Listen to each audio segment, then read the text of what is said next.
오늘 돈을 빌리러 갔다가 평생 잊지 못할 충격적인 진실과 마주하게 된 한 남동생의 가슴 아픈 이야기를 들려드리겠습니다. 누나에게 돈을 빌리러 갔다가 매형이 오는 소리에 옷장에 숨었는데 그 옷장 틈새로 본 광경은 제 평생의 트라우마가 되었습니다. 저는 작은 시골 마을의 평범한 가정에서 막내로 태어났습니다. 어릴 때부터 부모님과 누나의 지극한 보살핌 덕분에 힘든 일 한 번 안 하고 하고 싶은 대로 살았습니다. 부모님은 막내라고 오냐오냐 하셨고 누나는 저에게 누나이자 걸어 다니는 지갑이었습니다. 제가 사고를 쳐서 빚을 질 때마다 누나가 나서서 해결해 주었죠. 그래서 저는 제 인생에 고생이란 없을 줄 알았습니다.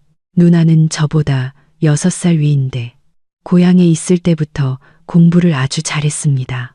높은 점수로 명문대에 합격해 온 동네의 자랑이었죠. 졸업 후 서울에서 일하다가 부유한 남자, 바로 지금의 매형을 만나 사랑에 빠졌습니다. 누나의 결혼 소식에 부모님은 기쁨을 감추지 못하셨고 저는 속으로 이제 우리 가족을 책임져 줄 사람이 생겼구나 하고 생각했습니다. 누나가 시집간 후 매달 꼬박꼬박 돈이 왔고 집안 살림도 하나둘씩 새 것으로 바뀌었습니다. 부모님은 동네방네 딸이 부잣집으로 시집갔다고 사위가 서울에서 큰 회사 사장이라고 자랑하고 다니셨죠. 하지만 저는 인생이 항상 생각처럼 흘러가지는 않는다는 걸 알았지만 애써 외면했습니다. 지난주 저는 친구들과 동네에 PC방을 차리기로 했습니다. 각자 300만 원씩 내야 했는데 저는 모아둔 돈이 50만 원밖에 없었습니다. 누나 생각이 나서 바로 전화를 걸었죠. 누나, 나 사업 시작하는데 자금이 좀 부족해서 300만 원만 빌려줄 수 있어. 수화기 너머로 침묵이 흘렀습니다. 몇 초 후 누나는 알았어. 하지만 이번이 마지막이야. 서울로 와. 직접 줄게. 라고 말했습니다. 그 말을 듣고 저는 뛸 듯이 기뻤습니다. 누나가 돈을 주면서 예전처럼 맛있는 음식과 새 옷까지 챙겨주는 모습을 상상했죠. 깊은 생각 없이 그저 마음이 가벼워졌습니다. 그날 오후 저는 서울행 버스를 탔고 도착하니 저녁 7시가 다 된 시간이었습니다. 아파트 단지 입구에서 저를 맞이하는 누나의 얼굴은 어딘가 긴장돼 보였습니다. 제가 안부를 묻기도 전에 누나가 재촉했습니다. 그 사람 곧 와. 빨리 올라와서 내 방에 들어가 있어. 절대 소리 내면 안 돼. 저는 의아했습니다. 평소에는 아무리 늦게 와도 저녁을 차려주며 편하게 이야기를 나누곤 했는데 이번에는 왜 이렇게 누가 볼까봐 걱정하는지 이해할 수 없었습니다. 제가 채 묻기도 전에 초인종이 울렸습니다. 누나는 얼굴이 하얗게 질려 제 손을 끌었습니다. 빨리 이 옷장 안에 숨어. 누나, 왜 이래? 일단 숨어. 나중에 내가 부를게. 저는 당황했지만 누나 말대로 했습니다. 누나의 침실에 있는 작은 나무 옷장은 어둡고 좁았으며 눅눅한 냄새가 났습니다. 저는 숨을 죽이고 몸을 웅크려 앉았습니다. 옷장 문틈으로 거실 불이 켜지는 것이 보였고 누나의 구두 소리가 다급하게 현관으로 향했습니다. 문이 열리고 낮고 짜증 섞인 매형의 목소리가 들렸습니다. 뭐 하느라 이제야 문을 열어? 하루 종일 집에 있으면서 그 작은 일 하나 제대로 못해? 누나는 조용히 대답했습니다. 주방 정리하다가 벨 소리 듣고 바로 나왔어요. 매형은 흥소리를 내며 아무 말도 하지 않았습니다. 저는 숨을 죽이고 지켜봤습니다. 누나는 조심스럽게 매형의 신발을 벗기고 양말을 받아들고는 주방으로 가서 물을 타왔습니다. 그런데 찻잔을 내밀던 누나의 손이 살짝 떨리면서 찬물이 넘쳐 매형의 소매를 적셨습니다. 아이고, 칠칠 맞기는. 이래서 뭘 제대로 하겠어. 정말 쓸모없는 인간. 매형이 소리치자 찻잔이 깨지는 소리와 함께 누나의 겁에 질린 목소리가 들렸습니다. 미안해요. 바로 닦을게요. 저는 제 귀를 의심했습니다. 매형이 손을 들어 누나의 뺨을 때리는 것을 본 것입니다. 누나는 바닥에 쓰러져 뺨을 감싸 쥐었습니다. 제 얼굴은 뜨거워지고 주먹은 저절로 쥐어졌습니다. 당장이라도 뛰쳐나가고 싶었지만 일을 크게 만들면 누나가 더 곤란해질까봐 참았습니다. 누나는 비틀거리며 일어나 아무 말 없이 물기 묻은 바닥을 닦기 시작했습니다. 매형은 화를 내며 욕실로 들어가 문을 세게 닫았습니다. 그때 누나가 조용히 옷장으로 다가와 문을 살짝 열었습니다. 눈가가 빨개진 누나가 저를 보며 말했습니다. 욕실 들어갔어. 나와. 저는 밖으로 나오며 당황해서 물었습니다. 누나, 방금. 누나는 제 말을 끊고 손에 봉투 하나를 쥐어주었습니다. 돈 가지고 빨리 가. 더 이상 있지 마. 안 가. 나 저 인간이랑 얘기해야겠어. 아니 가. 누난 괜찮아. 제가 망설이는 사이 누나는 거의 저를 문 밖으로 밀어냈습니다. 문이 쿵 닫히고 저는 차갑고 긴 복도에 홀로 남겨졌습니다. 머릿속이 복잡했습니다. 누나처럼 똑똑하고 멋진 사람이 왜 이런 삶을 살아야 하는지 이해할 수 없었습니다. 그리고 저는 그저 누나에게 빌부터 사는 무능한 동생일 뿐이었습니다. 온갖 수모를 견디는 누나에게서 돈을 받아들고 있는 제 자신이 너무나 한심했습니다. 하지만 문득 이런 생각이 들었습니다. 만약 누나가 이혼하면 우리 가족은 어떻게 살지? 부모님은 슬퍼하실 거고 나는 경제적 지원을 잃게 될 것이다. 모든 것이 무너질 것이다. 저는 가로등 불빛 아래를 정처 없이 걸으며 갈등했습니다. 이 사실을 말해야 할까 아니면 침묵해야 할까? 저는 12층 누나의 집 현관문 앞에서 복잡한 마음으로 서성였습니다. 문은 이미 굳게 닫혀 다시 돌아가 이야기할 길은 없었습니다. 손에는 누나가 급히 쥐어준 돈 봉투가 여전히 들려 있었습니다. 봉투는 불덩이처럼 뜨겁게 느껴졌습니다. 그것은 더 이상 돈이 아니라 제가 무심코 누나에게 안겨준 상처이자 굴욕이었습니다. 저는 천천히 비상계단을 내려갔습니다. 엘리베이터는 복도 저편에 있었지만 누구와도 마주치고 싶지 않았습니다. 한 걸음 한 걸음 내디딜 때마다 제 자존심을 짓밟는 것 같았습니다. 제가 친누나의 집에서 도둑처럼 도망쳐야 하는 날이 올 줄은 꿈에도 몰랐습니다. 아파트 단지 입구에 나와 계단에 주저앉았습니다. 벽에 등을 기댄 채 저 위에서 깜빡이는 노란 불빛들을 바라보았습니다. 도시는 소란스러웠지만 제 마음은 텅 비어 있었습니다. 저는 한때 온 가족을 책임졌던 강인한 여인이었던 누나가 이제는 차갑고 호화로운 아파트에서 그림자처럼 살아가는 모습을 떠올렸습니다. 휴대폰을 꺼내 한참을 망설이다 누나에게 짧은 메시지를 보냈습니다.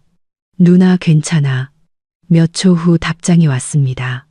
다시 오지 마. 누난 괜찮아. 그런 모습 보여줘서 미안해. 그 사과 한마디에 가슴이 턱 막혔습니다. 왜 누나가 사과해야 하지? 부끄러워 고개 숙여야 할 사람은 바로 나인데. 저는 자리에서 일어나 택시를 타고 고속버스 터미널로 가서 가장 늦은 시간에 고향행표를 샀습니다. 버스 안에서 저는 한숨도 자지 못했습니다. 분노, 연민, 죄책감, 그리고 비겁함이 뒤섞인 감정들로 머릿속이 온통 뒤죽박죽이었습니다. 누나가 남편에게 폭행당하는 장면을 목격하고도 돈을 받고 도망자처럼 빠져나온 것 외에는 아무것도 하지 못했습니다. 집에 도착해서는 방금 일어난 일을 아무렇지 않게 숨겼습니다. 어머니가 물었습니다. 돈 빌리러 갔는데 왜 이렇게 일찍 왔어? 저는 억지로 웃으며 대답했습니다. 누나가 돈을 일찍 줘서 오래 있기 좀 그랬어.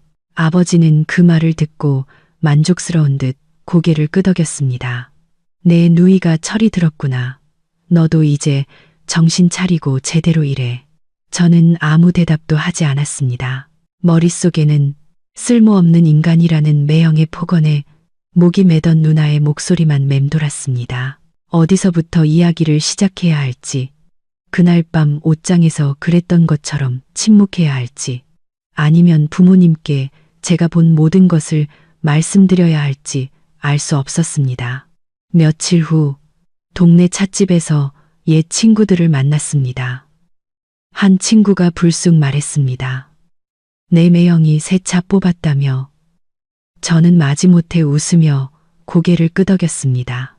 다른 친구가 끼어들었습니다. 너희 집은 좋겠다. 누나가 부자한테 시집가서. 이제 뭐 할 거야? PC방 차릴 자금은 모았고. 저는 바쁜 척하며 휴대폰만 내려다보았습니다. 친구들 중에 안정적인 직업이 없는 건 저뿐이었습니다.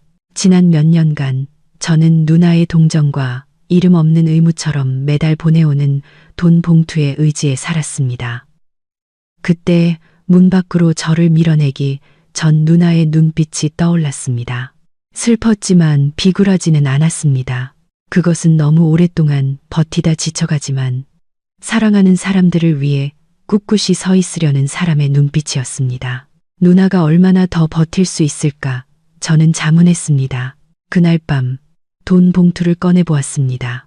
안에는 정확히 300만 원이 들어있었고 급하게 쓴 작은 쪽지가 함께 있었습니다. 힘내, 동생아. 원하는 걸 선택할 용기도 없이 사는 나처럼 되지 마. 저는 비뚤비뚤한 글씨를 보며 누나의 뜻을 어렴풋이 짐작했습니다. 가난하더라도 당당하게 살라는 메시지였을까요? 저는 한숨을 쉬었습니다. 인생은 제가 생각했던 것처럼 단순하지 않았습니다. 그동안 저는 편하게 누군가 챙겨주는 삶이면 충분하다고 생각했습니다. 하지만 이제 보니 부자 남편의 좋은 집, 좋은 차를 가진 누나의 삶도 감옥살이처럼 고통스러웠습니다. 그렇다면 그런 행복이 무슨 의미가 있을까요? 다음 날 아침, 저는 외삼촌 댁에 찾아가 목공 기술을 배우게 해달라고 부탁했습니다. 예전에 삼촌이 제게 배워보라고 권하셨지만 저는 게으름을 피우며 온갖 핑계를 댔었습니다. 이번에는 삼촌을 똑바로 쳐다보며 말했습니다. 삼촌, 저 처음부터 끝까지 진지하게 배울게요. 삼촌은 저를 한참 보더니 옅은 미소를 지었습니다. 누나한테 돈 빌릴 일 다 끝났냐? 저는 얼굴이 빨개졌지만 고개를 끄덕였습니다. 네, 제 손으로 돈을 벌고 싶어요. 삼촌은 제 머리를 쓰다듬으며 더 이상 묻지 않고 말했습니다. 내일 아침 6시까지 작업장으로 와. 목공일 쉽지 않다. 마음이 한결 가벼워졌습니다. 맨 땅에서 시작하면 어떨까요? 더 이상 어둠 속에 살지 않아도 되고 다른 사람이나 제 자신에게서 경멸의 눈초리를 피하기 위해 옷장에 숨지 않아도 된다면 그걸로 충분했습니다. 그날 저녁 누나에게 메시지를 보냈습니다. 나 목공일 배우기 시작했어. 예전처럼 살고 싶지 않아.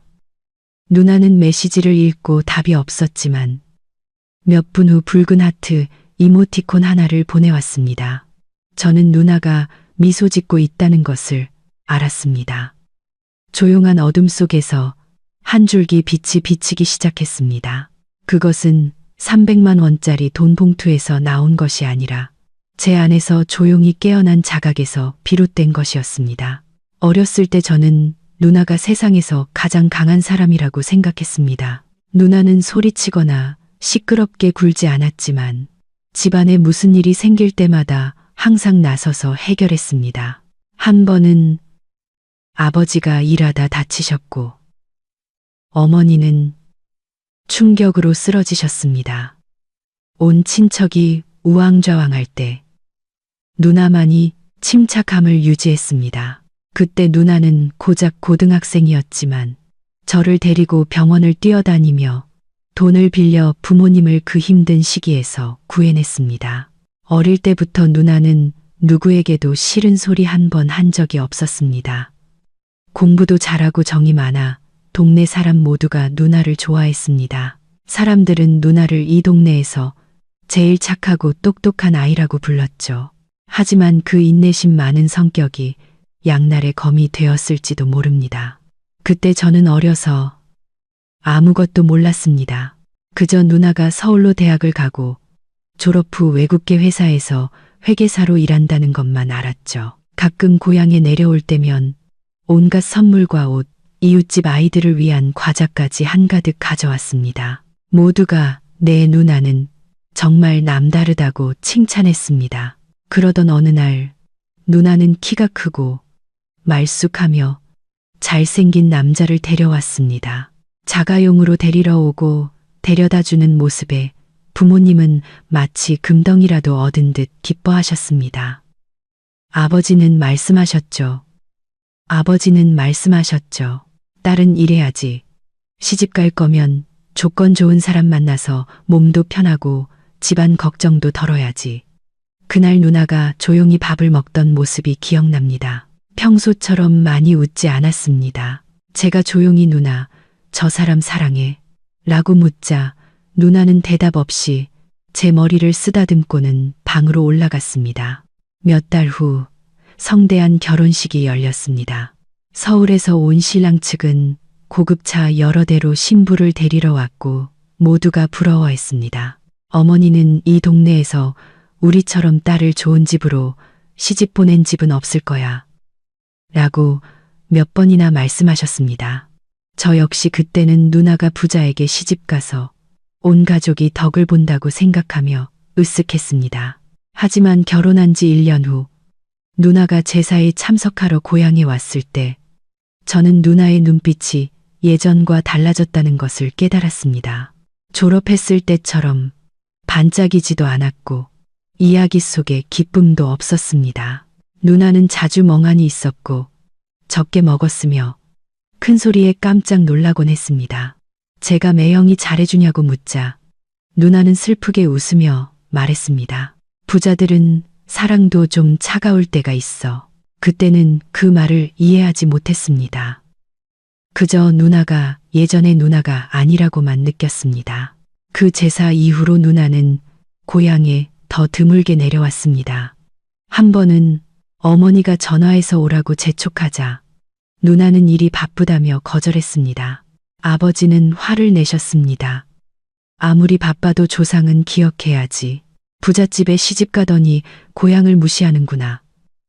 저는 누나가 고향을 무시하는 게 아니라는 걸 알았습니다. 누나는 앞뒤를 아는 사람이니까요. 아마 오기 싫었던 이유는 아무에게도 지금의 자신을 보여주고 싶지 않았기 때문일 겁니다. 성공한 남편과 호화로운 집을 가졌지만 마음은 마른 나뭇가지처럼 외로운 누나의 모습을. 그러다 한 번은 서울에 누나를 보러 갔다가 아파트 아래에 서 있는 낯선 남자를 우연히 만났습니다. 그는 저를 보더니 물었습니다. 혹시 선희 동생이세요? 저는 놀라서 고개를 끄덕였습니다. 저는 준영이라고 합니다. 누나의 옛 친구예요. 우리는 근처 카페에 앉아 이야기를 나눴습니다. 준영 씨는 누나의 대학 시절, 힘들었던 시절, 이야기를 많이 해주었습니다. 누나가 서점에서 아르바이트하고 과외를 하고 친구들 머리를 공짜로 잘라주던 이야기들. 그리고 특히 그가 누나의 옛 연인이었다는 사실을. 그는 누나와 결혼까지 생각했지만 그의 집안에서 극심하게 반대했다고 합니다. 그의 어머니는 누나가 시골 출신이라 집안 수준이 맞지 않는다고 하셨답니다. 그래서요. 심장이 세차게 뛰었습니다. 그는 먼 곳을 바라보며 목맨 소리로 말했습니다. 그래서 선희가 저와 헤어졌어요. 원망 한마디, 화 한 번 내지 않고 단지 사랑 때문에 오빠가 가족을 버려야 한다면 내가 그 원인이 되고 싶지 않아라고만 했어요. 저는 충격에 빠졌습니다. 누나가 그렇게 열렬히 사랑했고 자신의 감정을 위해 살았던 때가 있었다니. 하지만 가족과 편견 때문에 모든 것을 포기하고 소위 조건 때문에 사랑 없는 결혼을 선택했던 것입니다. 저는 누나가 왜 한 번도 불평하지 않았는지 그제야 이해했습니다. 누나는 침묵 속에서 인내하며 주변 사람들이 슬퍼하지 않도록 자신을 희생하는데 익숙해져 있었던 것입니다. 저는 준영 씨에게 물었습니다. 아직도 누나를 사랑하세요? 그는 슬프게 웃었습니다. 사랑하든 안 하든 이제 중요하지 않아요. 중요한 건 만약 누나가 힘들다면 혼자 두지 말라는 겁니다. 그 말은 제 가슴을 후려치는 것 같았습니다. 저는 지난 몇 년간 누나를 감정 없는 현금 인출기처럼 여겼습니다. 이제와 돌아보니 제가 얼마나 이기적이고 무심했는지 깨달았습니다. 그날 밤 집에 돌아와 누나와 함께 찍은 옛 사진들을 뒤적였습니다. 모든 사진 속에서 누나는 웃고 있었습니다. 부드러운 미소, 반짝이는 눈빛. 저는 종이를 꺼내 한 문장을 썼습니다. 누나, 미안해. 저는 그 종이를 접어 선물과 함께 누나에게 보낼 생각이었습니다. 큰 물질적인 것이 아니라 누나가 결코 지치거나 슬퍼하지 않는 슈퍼맨이라고 생각했던 철없는 동생의 뒤늦은 감사와 미안함을 담아서. 하지만 저는 이것이 앞으로 다가올 일들의 시작에 불과하다는 것을 알고 있었습니다. 준영 씨와 대화한 지 일주일이 지났지만 저는 여전히 불안한 마음을 떨칠 수 없었습니다. 누나에 대한 모든 기억이 머릿속에서 느린 필름처럼 돌아갔습니다. 저는 누나의 부드러운 외면 뒤에 폭풍우가 몰아치는 거대한 세계가 있다는 것을 깨닫기 시작했습니다. 저 같은 가족조차 한 번도 발을 들여놓지 않았고 이해하려 하지 않았으며 제대로 관심을 기울이지 않았던 세계를 언어의 진력. 제가 삼촌의 목공소에서 널빤지를 손질하고 있을 때 갑자기 전화가 울렸습니다. 모르는 번호였습니다. 여보세요. 민준 씨 맞으시죠? 네. 맞는데요.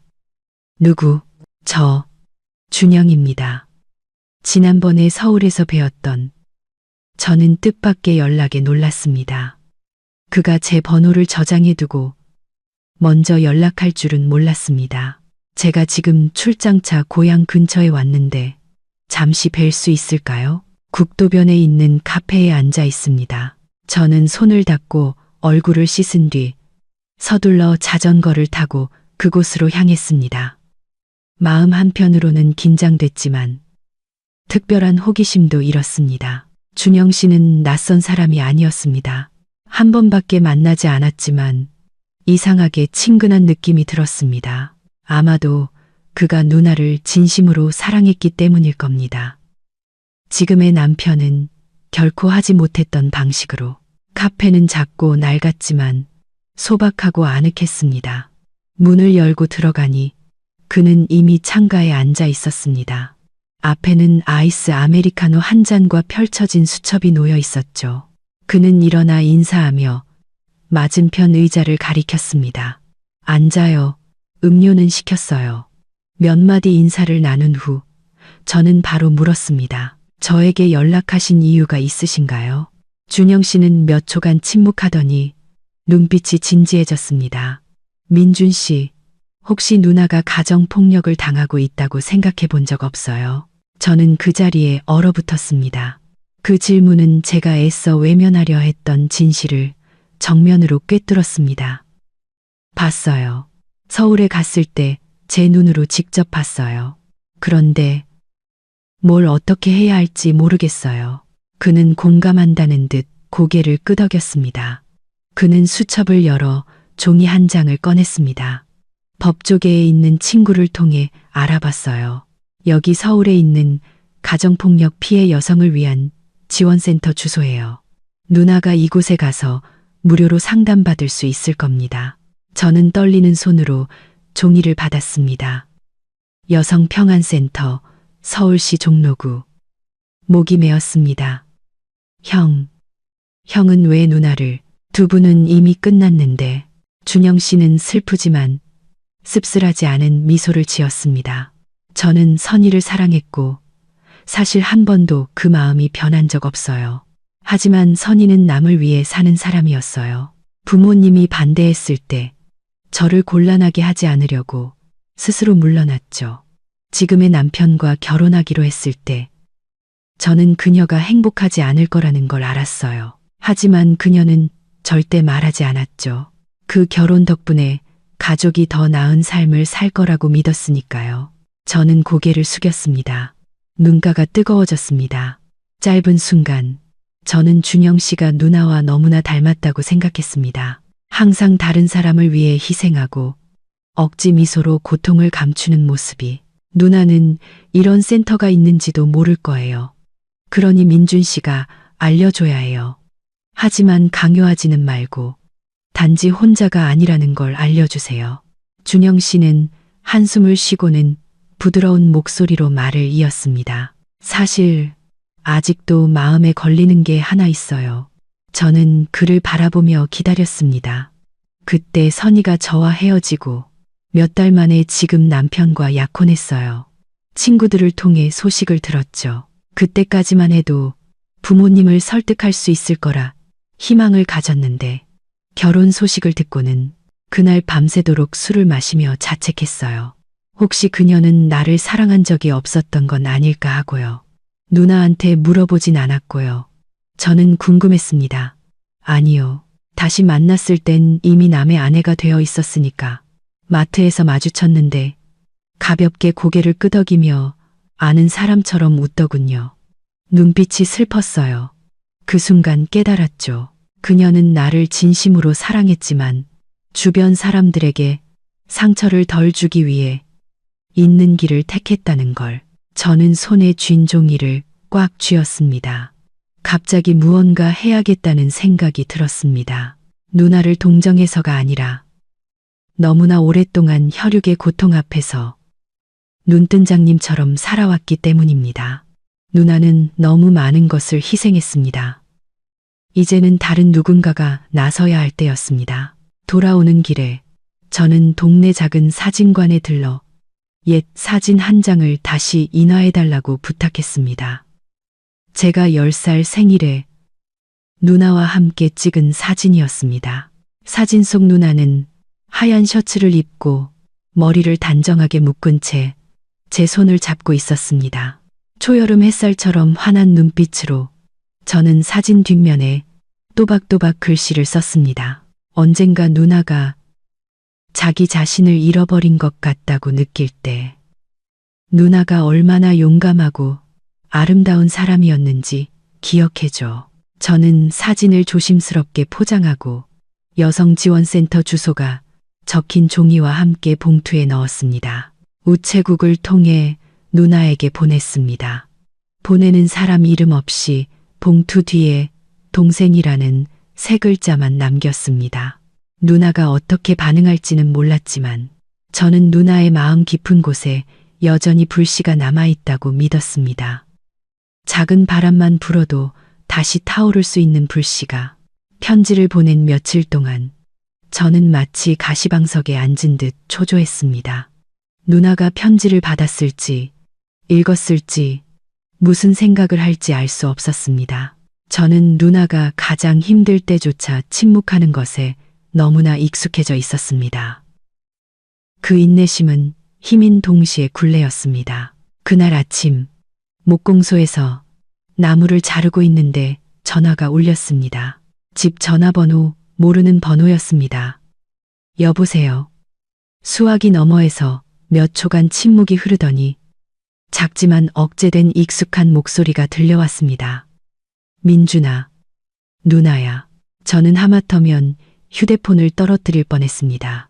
누나가 제게 전화를 하다니. 누나, 잘 지내? 저는 어색하게 물었습니다. 네가 보낸 편지, 맞지? 저는 마른 침을 삼키며 조용히 대답했습니다. 네. 미리 말 안 해서 미안해. 누나는 침묵하다가 한숨을 쉬었습니다. 네가 보낸 사진, 나 그런 사진이 있었는지도 잊고 있었어. 사진 속 내 모습이 낯설더라. 내가 예전엔 저렇게 행복했었나. 목이 메어왔습니다. 무언가 말하고 싶었지만 누나를 울리지 않으면서도 위로가 될 만한 단어를 찾을 수 없었습니다. 그리고 그 주소, 누나가 말을 이었습니다. 아직 가보진 않았지만 휴대폰에 저장해뒀어. 저는 입술을 깨물었습니다. 그것만으로도 큰 진전이었습니다. 누나는 잠시 멈췄다가 말했습니다. 민준아, 만약 언젠가 내가 떠나고 싶어지면 나를 받아줄 수 있겠니? 저는 누나가 볼 수 없다는 걸 알면서도 고개를 끄덕였습니다. 언제든지 누나는 그냥 오기만 해. 우리 집 문은 항상 열려 있어. 나도 그렇고. 저는 처음으로 전화기 너머로 누나의 흐느끼는 소리를 들었고 이내 전화는 끊겼습니다. 더 이상의 말은 없었습니다. 저는 나무 냄새 가득한 작업실에 멍하니 앉아 있었습니다. 손에는 여전히 톱밥이 묻어 있었지만 마음은 온통 혼란스러웠습니다. 그날 밤 저는 누나의 SNS에 들어가 보았습니다. 누나는 거의 업데이트를 하지 않아 오랫동안 들여다보지 않았던 곳이었습니다.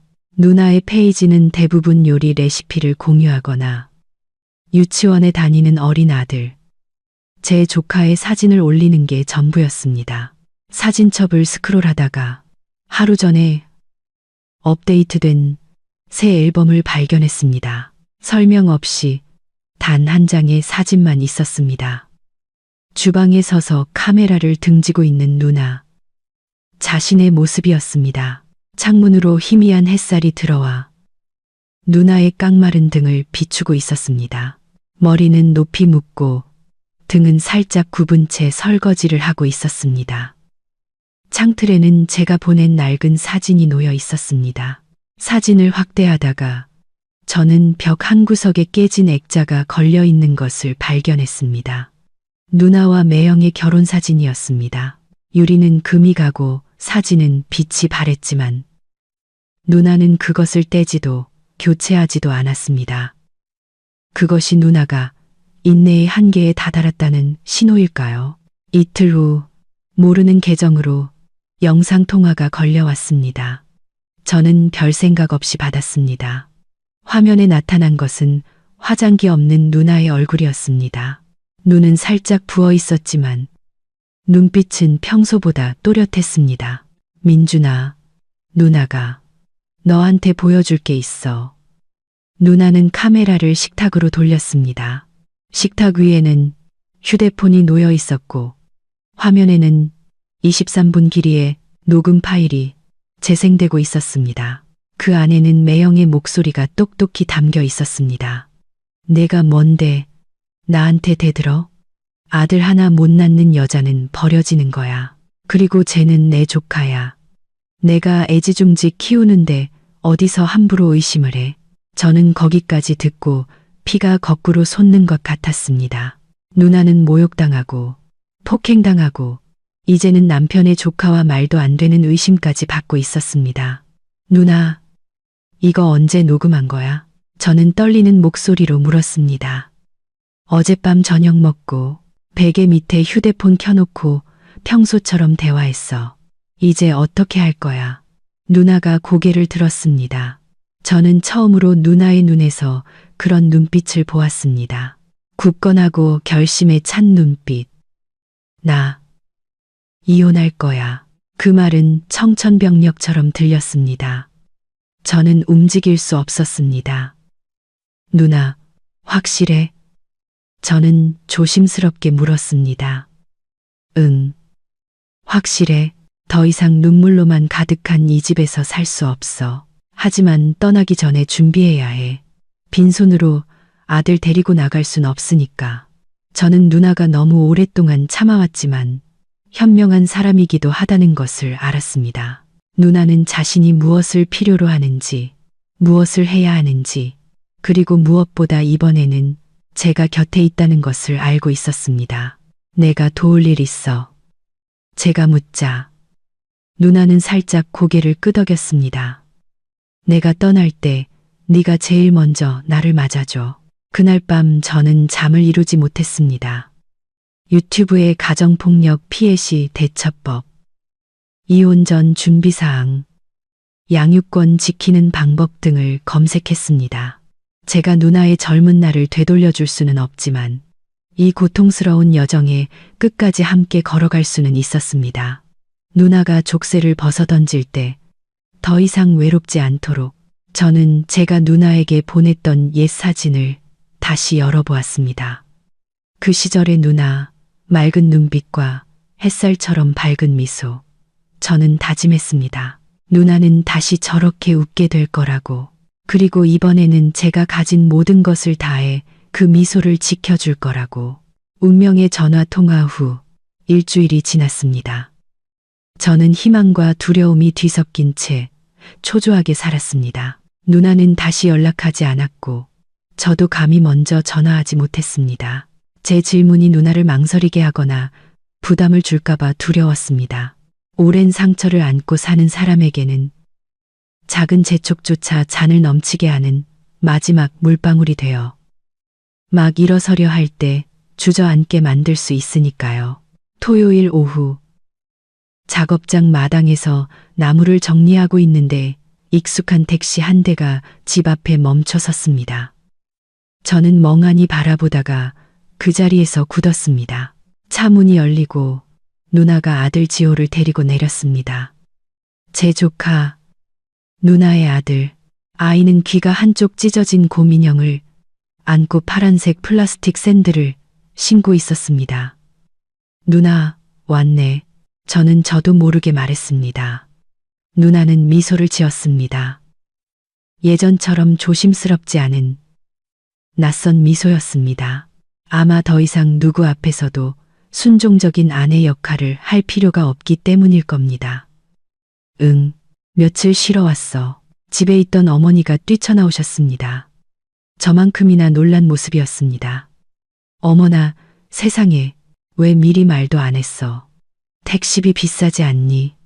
누나는 대답 대신 피곤하니 잠시 쉬고 싶다고만 말했습니다. 저는 서둘러 짐을 들어주었습니다.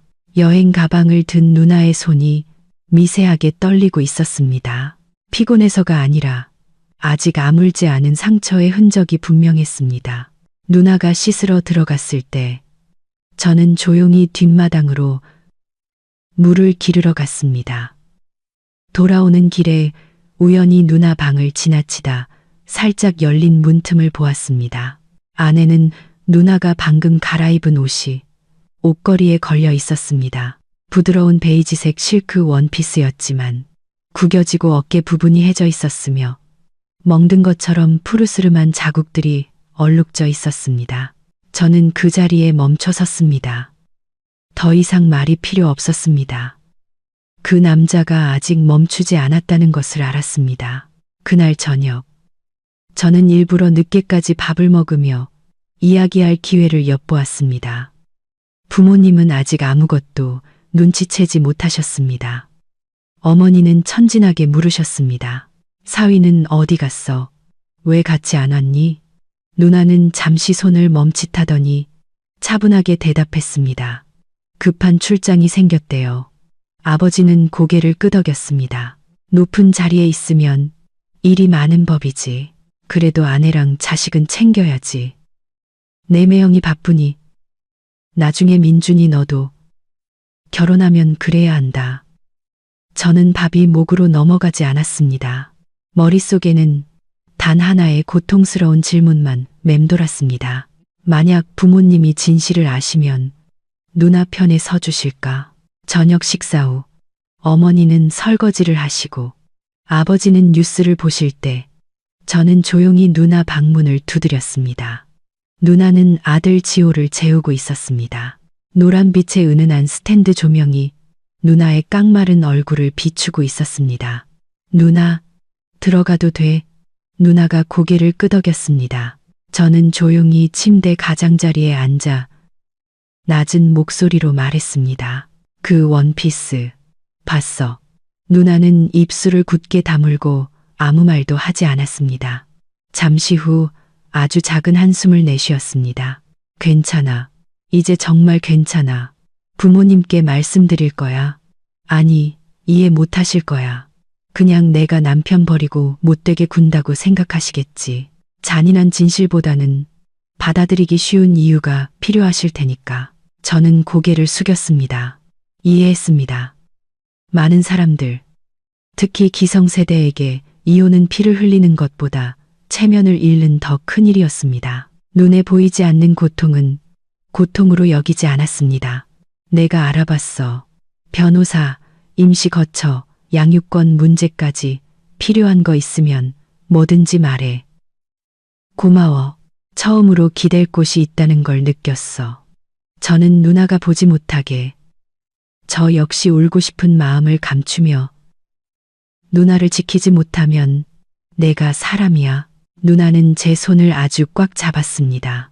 그 순간 저는 누나의 눈에서 몇 년간 꺼져 있던 불꽃이 다시 타오르는 것을 보았습니다. 더 이상 순종적이고 물처럼 부드러운 누나가 아니었습니다.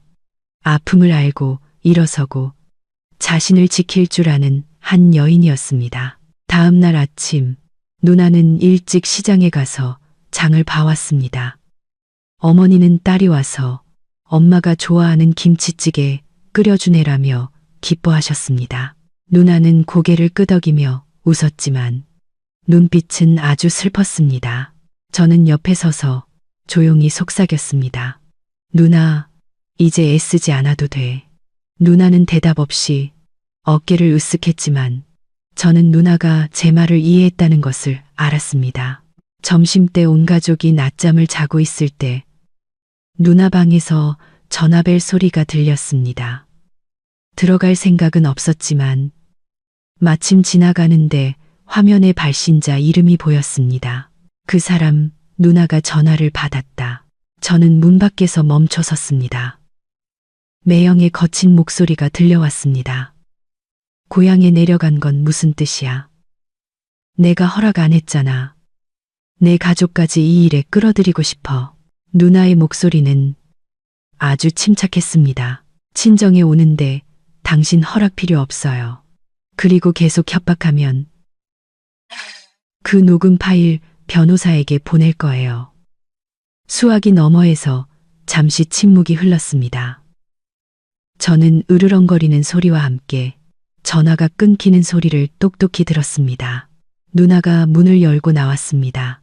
제가 서 있는 것을 보고도 놀라지 않았습니다. 누나는 저를 보며 조용히 말했습니다. 나 준비됐어. 민준아. 저는 고개를 끄덕였습니다. 심장이 세차게 뛰었습니다. 저는 누나 인생의 새로운 장이 곧 시작될 것이고 이번에는 누나가 혼자 걷지 않을 것이라는 것을 알았습니다. 누나가 돌아온 후 집안 분위기는 어딘가 부드러워졌지만 동시에 식어가는 잿불처럼 불안한 기운이 감돌았습니다. 부모님은 여전히 누나가 며칠 쉬러 온 줄로만 아셨습니다. 어머니는 동네 사람들에게 딸이 도시에서 시집살이 하다가 선물과 돈을 가지고 왔다고 자랑하셨고 아버지는 누나가 선물한 시계를 만지작거리며 자랑스러운 눈빛을 감추지 못하셨습니다. 이번 귀향이 집이 그리워서도 한가해서도 아니라는 것을 아는 건 저뿐이었습니다. 누나는 낡고 녹슨 숨막히는 화려한 새장 같은 과거의 삶을 버릴 계획을 세우고 있었습니다. 그날 밤 온 가족이 일찍 잠자리에 들었습니다. 저는 침대에서 뒤척이며 잠을 이루지 못했습니다. 밖에서 들려오는 벌레 소리와 옆 침대에서 들려오는 조카의 고른 숨소리가 뒤섞였습니다. 잠을 깨려고 우물가에 세수하러 가려는데 누나 방에서 속삭이는 소리가 들렸습니다. 두 침실 사이의 벽은 얇은 판자였고 어릴 때부터 알던 작은 틈이 있었습니다. 저는 판자의 귀를 바싹 대었습니다. 울음 섞인 누나의 목소리가 들려왔습니다. 나 다시 시작할 수 있을까? 잠시 후 다른 여성의 목소리가 대답했습니다. 아마 누나 친구인 듯 했습니다. 다시 시작해야지. 네가 약해서가 아니라 네가 그렇게 살 자격이 있으니까. 하지만 이혼하면 가족들이 어떻게 생각할까? 다들 내가 행복을 지키지 못했다고 비난할 거야. 비난받더라도 내 마음대로 사는 게 평생 눈물 속에서 고개 숙이고 사는 것보다 나아. 계속 희생하면서 남들이 알아주길 바라면 안 돼. 네가 계속 침묵하면 아무도 몰라. 누나의 목소리가 떨렸습니다. 알아. 하지만 부모님, 너, 그리고 지호까지 너무 미안해. 그 사람들을 사랑하는 만큼 너 자신을 먼저 사랑해야 해. 너는 돈 찍어내는 기계도 아니고 가족의 갑옷도 아니야. 너는 사람이고 여자고 사랑받을 자격이 있어. 저는 등을 돌려 차가운 바닥에 주저앉았습니다. 씁쓸한 감정이 밀려왔습니다. 지난 몇 년간 누나는 자신을 위해 살아온 적이 없었습니다. 저는 똑똑하고 부자에게 시집가서 서울에 살며 살아있는 ATM처럼 꼬박꼬박 돈을 보내주는 누나가 자랑스러웠습니다. 하지만 단 한 번도 누나에게 행복하냐고 물어본 적이 없었습니다. 다음 날 아침, 저는 핑계 삼아 밭에 채소를 따러 나갔지만 사실은 많은 생각을 하고 있었습니다. 누나에게 명확하게 묻고 싶었습니다. 내가 뭘 해주면 될까? 하지만 누나가 부담이나 동정을 느끼지 않도록 어디서부터 시작해야 할지 몰랐습니다. 해가 막 솟아오를 때 누나가 지호를 안고 마당으로 나오는 것을 보았습니다. 에어컨이 켜진 아파트에서 살던 아이는 이제 햇살 가득한 마당을 뛰어다니며 흙투성이가 된 채 환하게 웃고 있었습니다. 누나는 아들을 보며 더없이 온화한 눈빛을 하고 있었습니다. 저는 다가가 말했습니다. 누나, 나 들었어. 누나가 깜짝 놀라 돌아보았습니다. 어젯밤 일, 그 전화. 누나는 잠시 침묵하다가 조용히 고개를 끄덕였습니다. 어떻게 생각해? 저는 깊은 숨을 들이마셨습니다. 누나가 떠나야 한다고 생각해. 약해서가 아니라 너무 오랫동안 침묵 속에서 너무 강했으니까. 누나가 웃음을 터뜨렸습니다. 몇 년 만에 처음으로 눈물기 없는 누나의 웃음을 보았습니다. 누나는 제 손을 끌어 宽마루에 앉혔습니다. 어릴 적 우리가 함께 아이스크림을 먹던 곳이었습니다. 민준아, 너 정말 다 컸구나.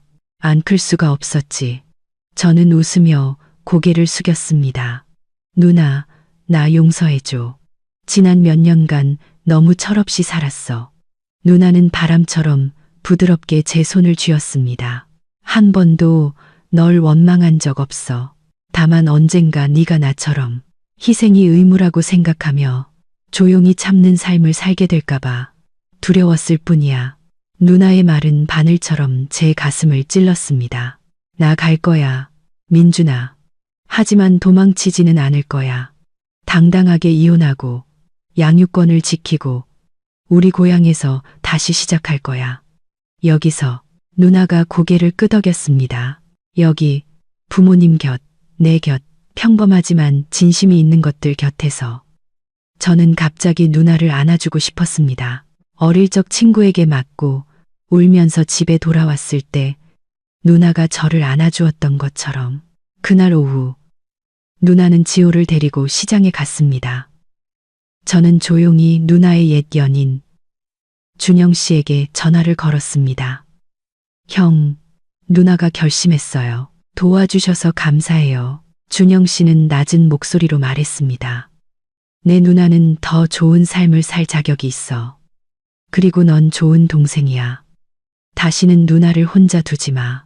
저는 휴대폰을 꽉 쥐었습니다. 그럴 일 없을 거예요. 이제 제가 누나 곁에 있을 겁니다. 저는 하늘을 보았습니다. 해가 뉘엿뉘엿 지고 있었습니다. 저녁 바람이 불어와 흙냄새를 실어 날랐습니다. 마음이 이상하게 평온해졌습니다. 아마도 한 여인이 상처를 딛고 일어서기로 결심했을 때 그것은 더 이상 도망이 아니라 더 찬란하고 강인한 삶의 시작일 것입니다. 그리고 저는 누나가 제 어린 시절 내내 제 곁을 지켜주었던 것처럼 그 여정에서 누나와 함께 걸어갈 사람이라는 것을 알았습니다.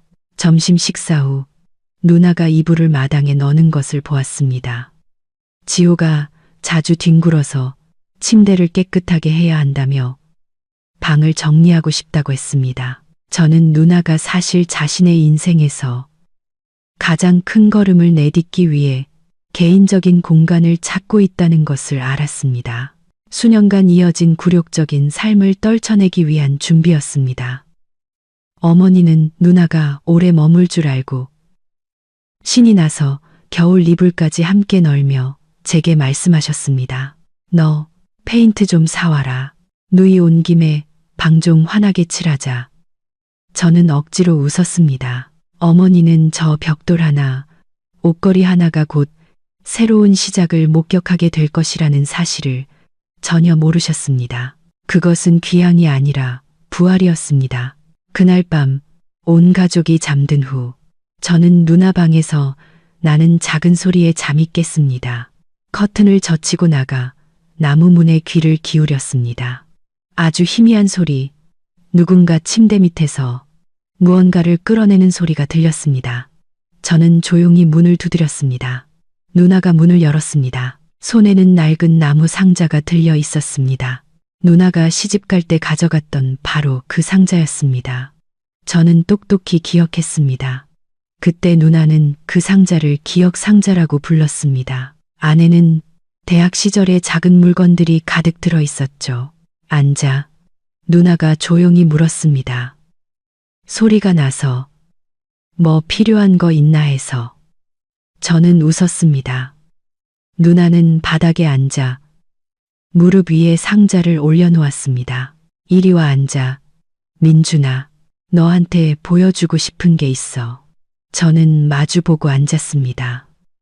누나가 뚜껑을 열자 낡은 나무 냄새와 빛바랜 종이 냄새가 섞여 풍겨 나왔습니다. 안에는 낡았지만 하나하나 누나 인생의 일부와 연결된 물건들이 있었습니다. L자가 수놓인 분홍색 손수건, 누나의 18살 생일 선물로 제가 아르바이트해서 번 돈으로 사준 것이었습니다. 모서리가 다 다른 붉은 벨벳 표지의 작은 일기장. 누나가 중학생 때 모았던 낡은 우표들이 담긴 주머니. 저는 물건들을 하나씩 들어보며 가슴이 뭉클해졌습니다. 누나는 일기장을 펼쳐 중간쯤에서 멈췄습니다. 그 페이지에는 부드러운 필체로 이렇게 쓰여 있었습니다. 결혼식 날, 울지도 웃지도 않았다. 이것이 행복인지 모르겠지만 온 가족이 내가 행복하길 바란다는 것을 안다. 그러니 나는 최선을 다해 살아갈 것이다. 누나는 일기장을 제게 건넸습니다. 저는 몇 줄 더 읽었습니다. 가슴이 무거워졌습니다. 시댁에 온 첫날 모든 것이 낯설다. 시어머니는 나를 위아래로 훑어보셨고 인사도 하지 않으셨다. 남편은 잘 적응하라고만 했다. 갑자기 외로워졌다. 저는 몇 장 더 넘겼습니다. 한 페이지는 물에 젖은 자국이 있었습니다.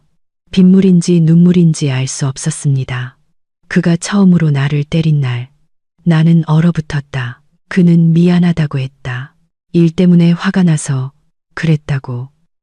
나는 아이가 있고, 가족이 있고, 체면이 있기에 용서했다. 하지만 내 안에 무언가가 죽어버렸다. 저는 더 이상 읽을 수 없었습니다. 일기장을 내려놓고 고개를 들자 누나의 눈도 빨갛게 충혈되어 있었습니다. 이걸 왜 아직도 간직하고 있어?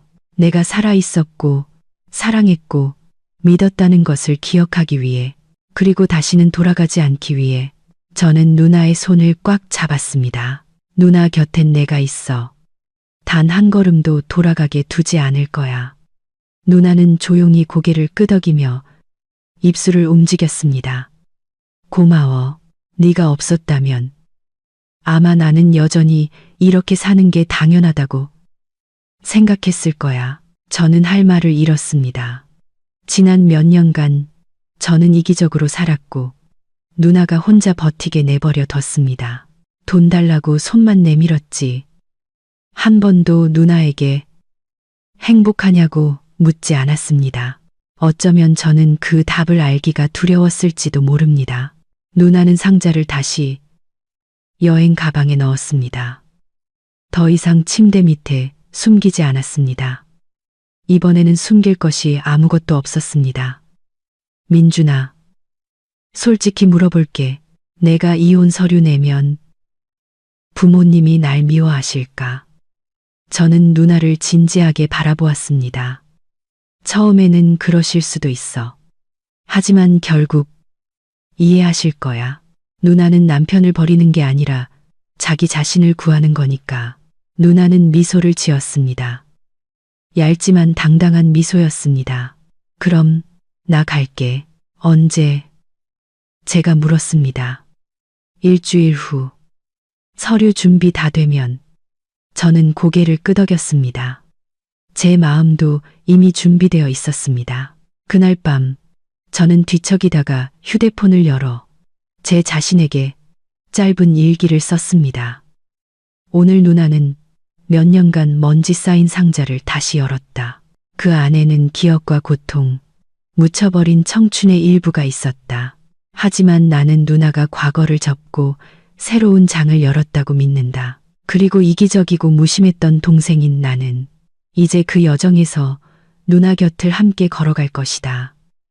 저는 불을 끄고 눈을 감았습니다. 그날 밤 저는 누나가 하얀 옷을 입고 황금빛 논밭을 걷는 꿈을 꾸었습니다.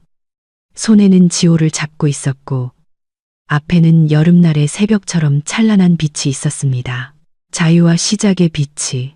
일주일은 눈 깜짝할 사이에 지나갔습니다.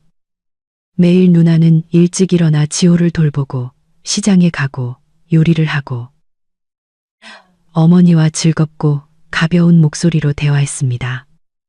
집안 누구도 누나가 마음속으로 이별을 계획하고 있다는 것을 몰랐습니다.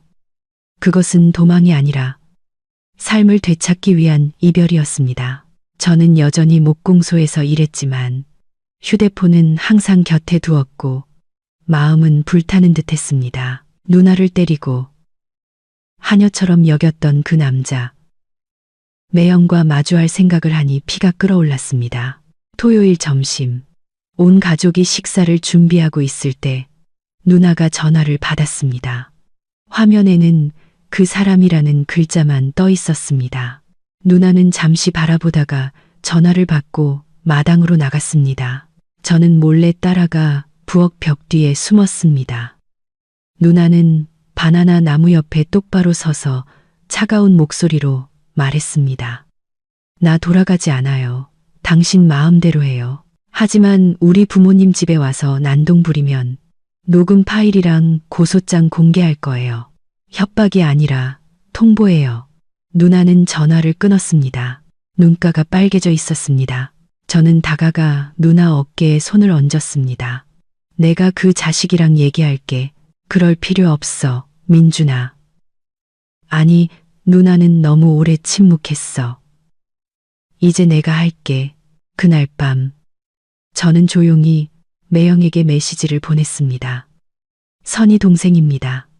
내일 고향으로 와서 저 좀 봅시다. 아직 남자라면 피하지 마십시오. 10분도 안 돼서 답장이 왔습니다. 내일 가지.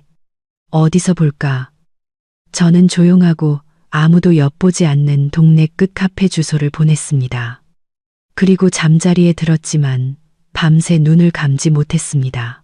다음 날 아침, 저는 일찍 일어나 아침도 거르고 깨끗한 흰 셔츠를 입고 모자를 썼습니다.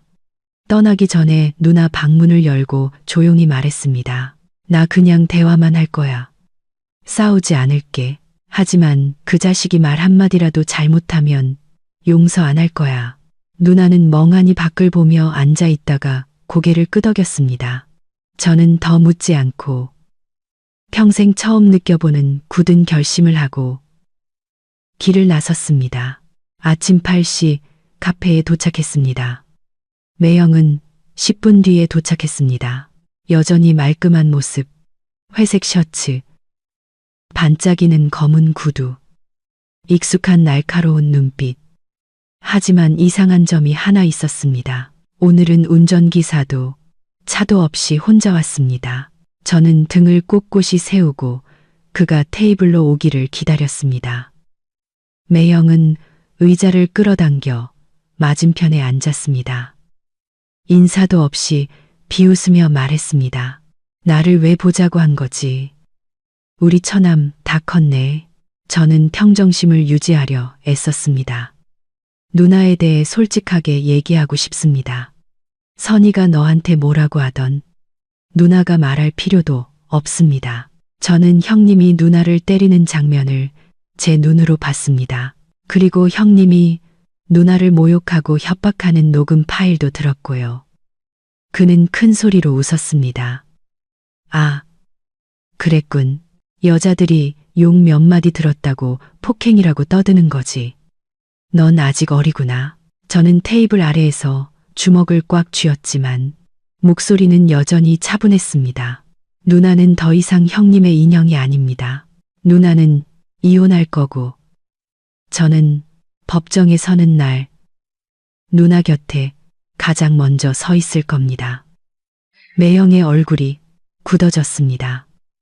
그는 몸을 앞으로 숙이며 한 글자씩 끊어 말했습니다. 네가 뭘 할 수 있다고 생각해? 시골에서 배운 것도 없는 놈이 무슨 자격으로 나한테 이래라 저래라야. 저는 입꼬리를 올렸습니다. 동생으로서의 자격, 여자를 존중할 줄 아는 남자로서의 자격입니다. 형님이 제대로 된 사람이었다면 아내를 때리지도 자식을 장식품처럼 여기지도 않았겠죠. 그는 벌떡 일어나 손으로 테이블을 내리쳤습니다. 커피잔이 엎질러졌습니다. 경고하는데 우리 집안일에 더 이상 끼어들면 가만두지 않겠다. 저도 일어서서 그의 눈을 똑바로 쳐다보았습니다. 형님 집이라고요? 착각하지 마십시오. 누나는 그 집의 그림자가 아닙니다. 이제부터 누나는 자신의 인생을 스스로 결정할 것이고 저는 끝까지 누나와 함께 할 겁니다.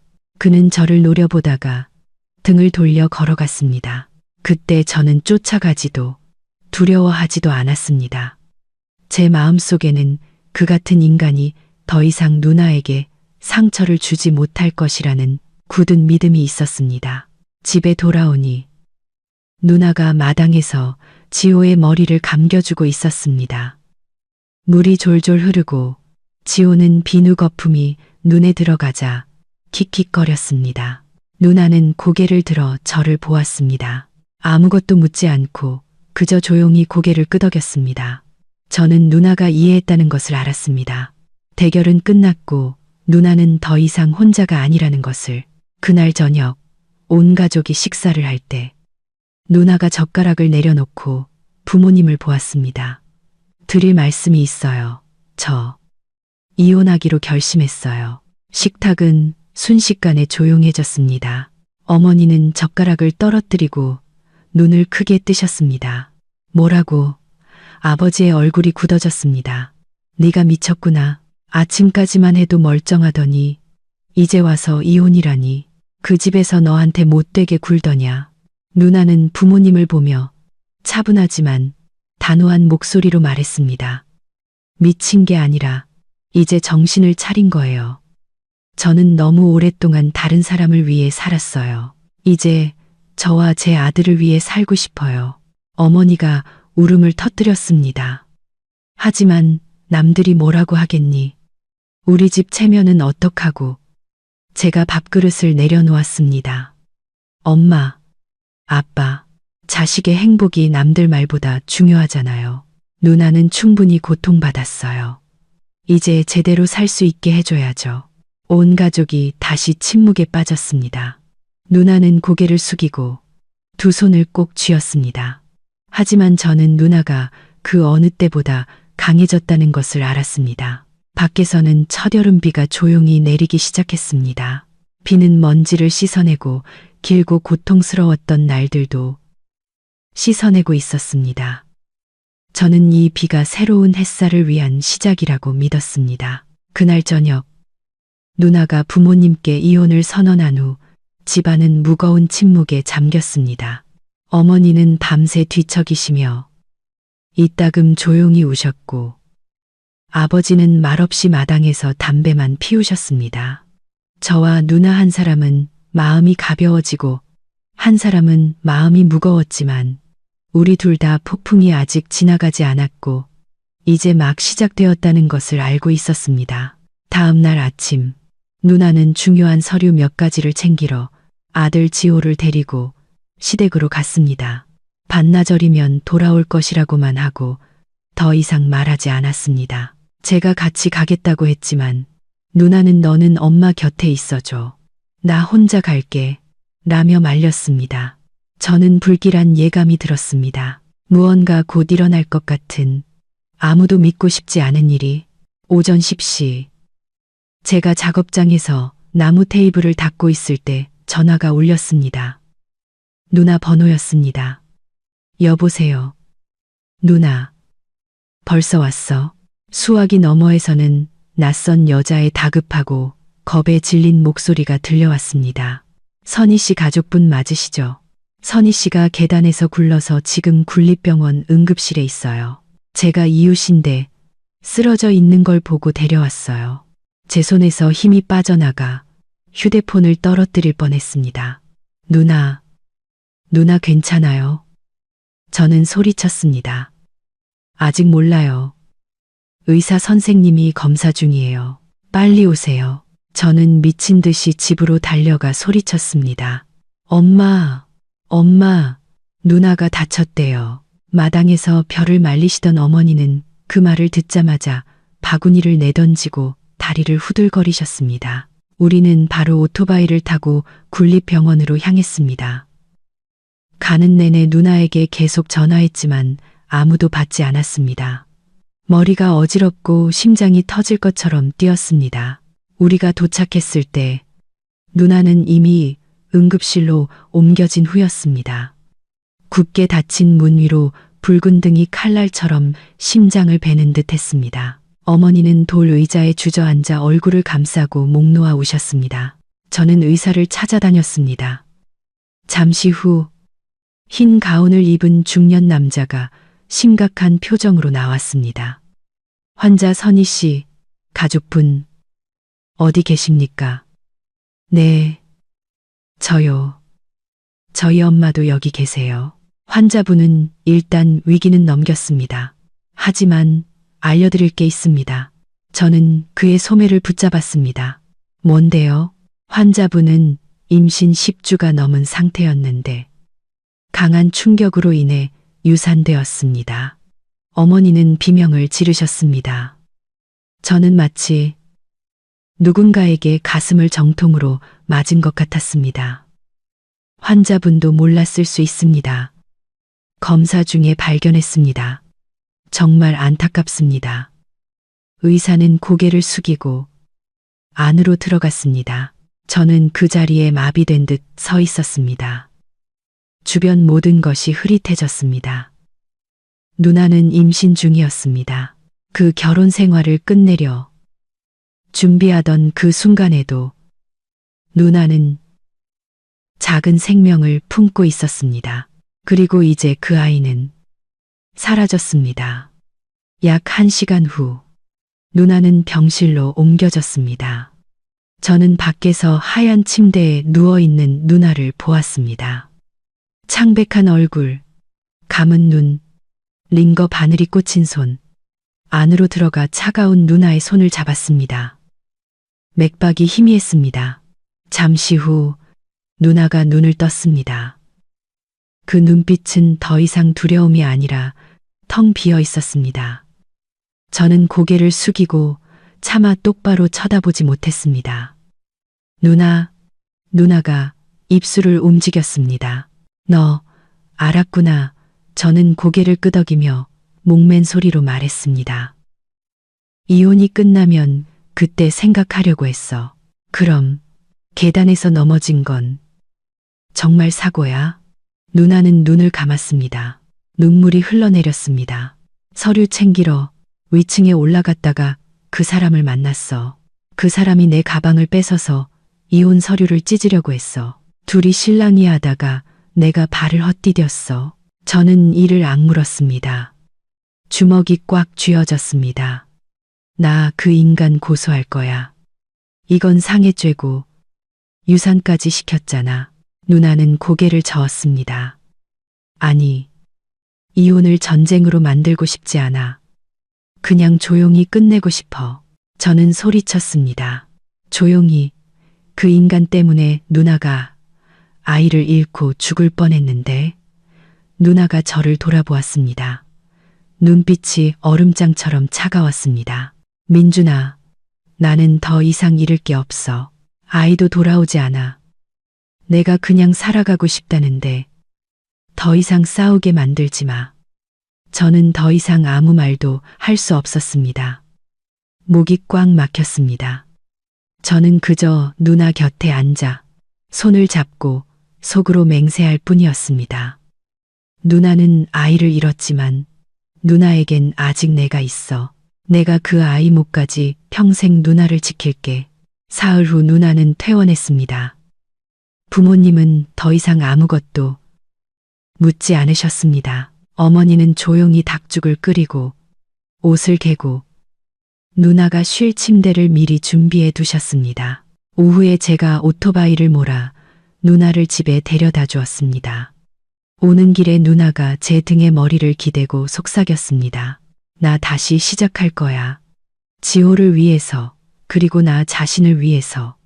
저는 돌아보지 않고 살짝 웃었습니다. 누나가 잃어버렸던 모든 것을 이제 되찾을 시간이었기 때문입니다. 앞에는 햇살과 갯집 냄새 가득한 작은 시골길이 펼쳐져 있었습니다. 더 이상 경적 소리도 경멸도 이를 악물고 내뱉는 폭언도 없었습니다. 그저 모든 것을 잃은 한 여인이 수년 만에 처음으로 진짜 삶을 시작하고 있었습니다. 운명적인 사고 이후 누나에 대한 집안의 태도는 완전히 바뀌었습니다. 더 이상 아무도 이혼을 부끄러운 일로 여기지 않았습니다. 어머니는 조용히 몸에 좋은 음식을 만드셨고 밤에는 누나 방에 와서 어릴 적 그랬던 것처럼 딸의 손발을 주물러 주셨습니다. 아버지는 말수가 줄었지만 이따금 담배를 끊고 쌀을 사와 죽을 끓이셨습니다. 사랑한다고 말하지는 않으셨지만 눈빛에는 더 이상 누나가 이혼을 선언했던 날의 분노가 없었습니다. 그리고 저는 병원에서 밤을 새운 후 더 이상 철없는 동생이 아니었습니다. 일찍 일어나 삼촌과 함께 목공소에 나가 힘든 일을 더 배우고 톱질을 하고 액자를 만들었습니다. 무언가를 증명하기 위해서가 아니라 이번에는 누나가 저에게 기댈 수 있다는 것을 알려주고 싶어서였습니다. 어느 아침 누나가 저를 뒷마당으로 불렀습니다. 눈빛이 슬픔 없이 단호했습니다. 민준아, 누나 좀 도와줘. 저는 생각할 필요도 없이 고개를 끄덕였습니다. 무슨 일이든 할게. 누나는 제게 서류 봉투 하나를 건넸습니다. 안에는 집문서, 등기부등본, 공동재산 계약서, 은행 계좌 사본, 그리고 이혼 소장이 들어 있었습니다. 이 서류들을 우체국에 가서 내용 증명으로 서울에 있는 변호사 사무실로 보내줘. 내가 믿는 분이야. 그분들이 나 대신 모든 절차를 처리해 주실 거야.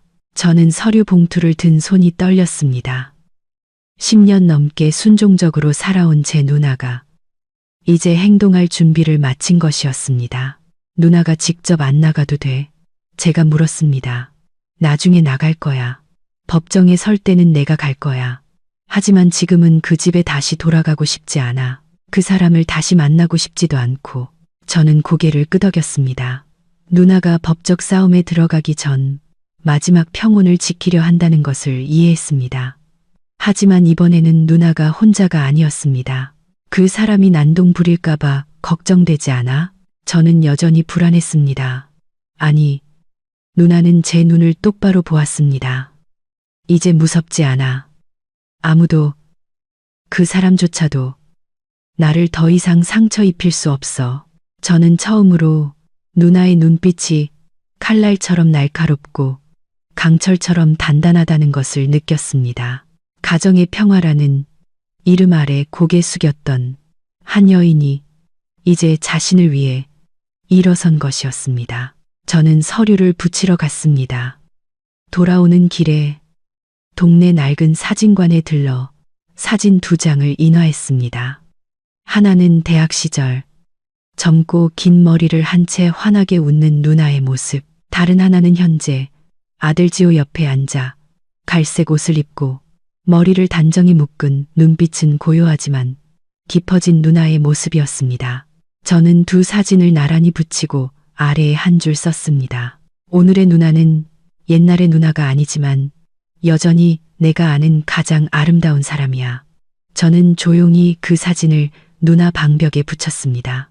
누나는 그것을 보고 잠시 멈칫하더니 고개를 돌려 눈물을 닦았습니다. 아무 말도 없었지만 저는 누나가 이번에는 아무도 자신의 손을 놓지 않을 것이라는 걸 느꼈다는 것을 알았습니다. 사흘 후 매형이 예고 없이 집 앞에 나타났습니다. 제가 작업장에 있을 때 어머니가 겁에 질린 목소리로 전화하셨습니다. 민준아, 선희 남편이 그놈이 왔어. 대문 밖에 서 있어. 저는 모든 일을 내팽개치고 오토바이를 몰아 집으로 향했습니다. 도착했을 때는 그가 이미 마당 한가운데 서 있었습니다. 여전히 주머니에 손을 넣은 채 차가운 목소리로 말했습니다. 내 아내 데리러 왔다. 누나가 아들 지호의 손을 잡고 마당에 서 있었습니다. 짙은 색의 편한 옷을 입고 머리를 단정히 묶은 채 화장도 향수도 없었지만 그 기세는 얼음장 같았습니다. 나는 더 이상 당신 아내가 아니에요. 내가 가만둘 것 같아? 그가 으르렁거렸습니다. 당신이 뭘 할 수 있는데요? 누나가 태연하게 되물었습니다. 널 가출죄로 고소하고 내 아들 유괴했다고 할 거야. 나에겐 돈도 있고 변호사도 있어. 누나는 한 걸음 앞으로 나섰습니다. 눈도 깜빡이지 않았습니다. 마음대로 고소해요. 하지만 기억해요. 나에게도 당신이 날 때리고 모욕하고 가족을 속인 녹음 파일 증거가 있다는 걸. 법정에서 모든 게 밝혀질 거예요. 그는 침묵했습니다. 처음으로 반박하지 못했습니다. 그의 눈빛이 흔들렸습니다. 아마 예전에 순종적인 아내가 이렇게 강해질 줄은 몰랐을 겁니다. 제가 나서서 누나 앞을 막았습니다. 돌아가시죠. 여긴 우리 집이고 이제부터 누나는 당신 뒤에 서 있는 그림자가 아닙니다. 그는 저를 몇 초간 증오에 찬 눈으로 노려보다가 아무 말 없이 등을 돌려 떠났습니다. 누나는 아주 가볍게 한숨을 내쉬었습니다. 마치 가슴을 짓누르던 돌덩이를 내려놓은 것처럼. 그날 저녁 누나는 지호를 동네 유치원으로 전학시키기 위한 서류를 작성하고 있었습니다. 저는 옆에 앉아 서류 작성을 도왔습니다. 누나의 글씨는 여전히 예전처럼 부드럽고 정갈했지만 오늘의 필체는 어딘가 달랐습니다. 단호했습니다. 한 획, 한 획이 이제 그녀의 인생이 새로운 장으로 넘어갔음을 보여주는 듯했습니다. 누나, 괜찮아? 제가 조용히 물었습니다. 누나는 펜을 멈추고 고개를 들었습니다. 눈빛이 온화했습니다. 응, 괜찮아. 몇 년 만에 처음으로 내가 진짜 살아있다고 느껴. 마당에서는 은쟁반 같은 보름달이 떠 있었습니다. 달빛이 작은 마당을 비추었고 그곳에서는 지호가 외할아버지와 공 던지기 놀이를 하고 있었습니다. 저는 누나와 가족을 보며 속으로 다짐했습니다. 마침내 그 여인은 제때에 저항할 줄 알게 되었고 그 저항은 바로 자신을 지키기 위한 것이었다고. 누나가 공식적으로 부모님의 허락을 받고 고향에 머물게 된 후 집안 분위기는 점차 안정되었습니다. 어머니는 더 이상 한탄하지 않으셨고 아버지도 덜 찡그리셨습니다. 누나는 마치 큰 폭풍에서 막 벗어난 사람처럼 살았습니다. 몸은 아직 아팠지만 정신은 되살아난 듯했습니다. 더 많이 웃고 더 깊이 잠들었고 매일 아침 온 가족을 위해 직접 아침을 차렸습니다. 몇 년 만에 다시 보는 모습이었습니다. 저는 모든 것이 점차 제자리를 찾아간다고 생각했습니다. 하지만 어느 이른 아침 평소처럼 목공소 마당으로 나가려는데 제 방문 아래에 하얀 봉투가 놓여 있는 것을 발견했습니다. 겉에는 민준에게라고 또박또박 두 글자만 쓰여 있었습니다. 봉투를 열자 안에는 누나의 부드러운 필체로 쓴 손편지가 있었습니다.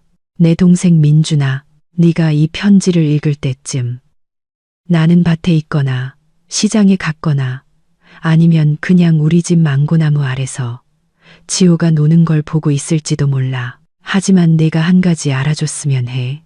나는 네가 많이 변했다는 걸 알아. 게으르고 남에게 의지하며 살던 동생이 이제는 내가 기댈 수 있는 남자가 되었어.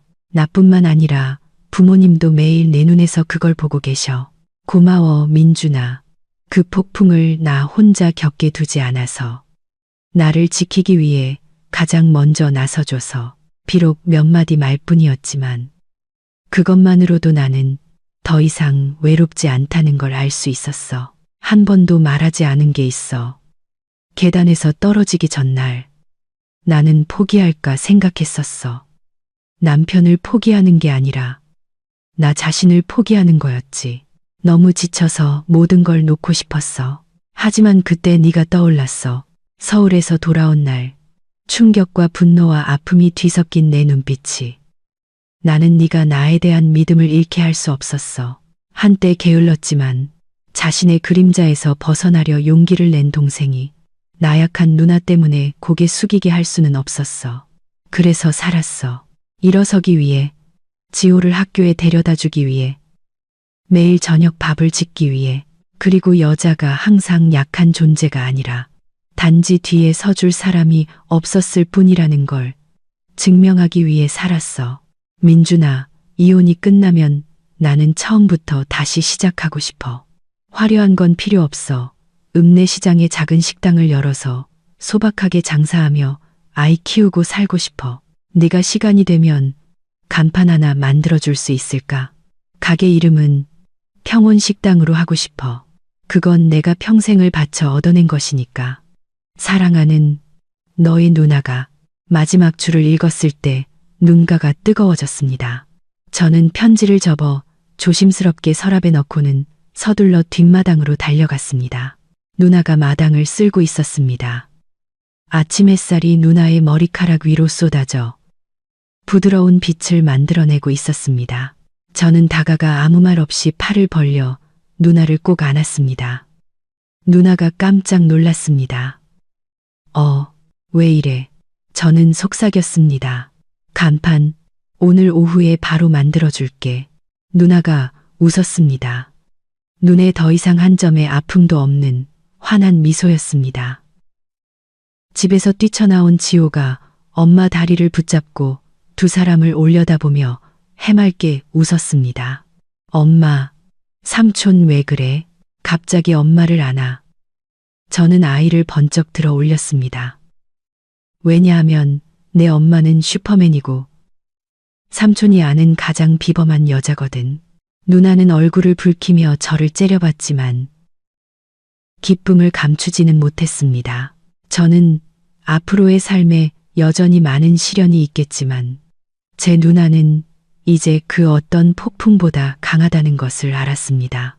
그리고 한때 의존적이기만 했던 동생인 저는 이제 누나 곁에서 든든하고 굳건한 버팀목이 되어줄 것입니다. 그날 오후 저는 간판을 만들기 위해 나무를 잘랐습니다. 한 글자 한 글자 정성껏 그리고 칠했습니다. 평온식당이라는 세 글자가 선명하게 드러났습니다. 맛집도 전통도 화려함도 아니었습니다. 그저 평온, 소박하지만 상처를 딛고 일어선 모든 여정이 담겨있는 이름이었습니다. 제가 집 앞 대나무 기둥에 간판을 걸었을 때 누나는 아이를 안고 제 등 뒤에 서 있었습니다. 눈물이 흘러내렸습니다. 아무 말도 필요 없었습니다. 그저 햇살이 비치고 사람이 곁에 있는 것만으로도 충분한 삶이었습니다. 법원에서 정식으로 소환장이 온 날, 누나는 가볍게 웃으며 말했습니다. 드디어 왔네. 지난 몇 주간 누나는 조용히 모든 것을 준비했습니다. 변호사를 선임하고 폭행 증거, 결혼 기간 동안의 재정 기여 내역, 사고 후의 진료 기록까지 모두 꼼꼼하게 수집했습니다. 예전 서울의 아파트 옷장에 숨어있던 그 불안하고 망설이던 여인의 모습은 더 이상 없었습니다.